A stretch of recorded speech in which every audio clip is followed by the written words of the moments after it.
आवेदन करार दिन शेष। भारतेर कोच के हबेन एखन घुरছে एकटाई नाम। भारतेर कोच हওয়ার জন্য आवेदन करार दिन शेष। सोमवारे शेष दिन छिलो, किन्तु सेई दिन पार हয়ে যাওয়ার পরেও भारतीय क्रिकेट बोर्ड कोनो कथा बलेनনি।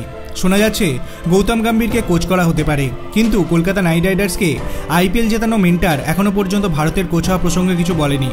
मेंटर हिसेबे केकेआरके आईपीएल के जेतानोर पर गम्भीरेर चाहिदा आरो बेड़े गिয়েছে। তিনি আবেদন করেছেন কিনা তা এখনো জানা যায়নি। তবে বিসিসিআই এখনো কোচ করার জন্য কোনো বড় নাম পায়নি বলে শোনা যাচ্ছে। বিদেশি কোচেদের মধ্যে কোনো বড় নাম সম্ভবত নেই।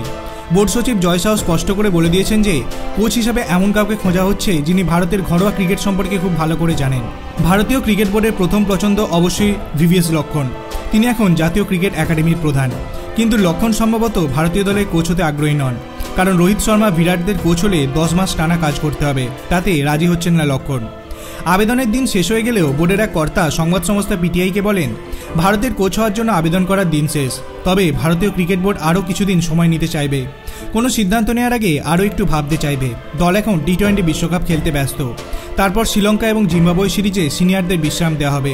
সেখানে জাতীয় ক্রিকেট একাডেমির কোচেরা যাবেন দলের সঙ্গে, তাই কোনো তাড়া নেই। আপনার কি মনে হয় পরবর্তী ভারতীয় দলের প্রধান কোচ কে হবে? আপনার অভিমত আপনি কমেন্ট সেকশনে জানাতে পারেন।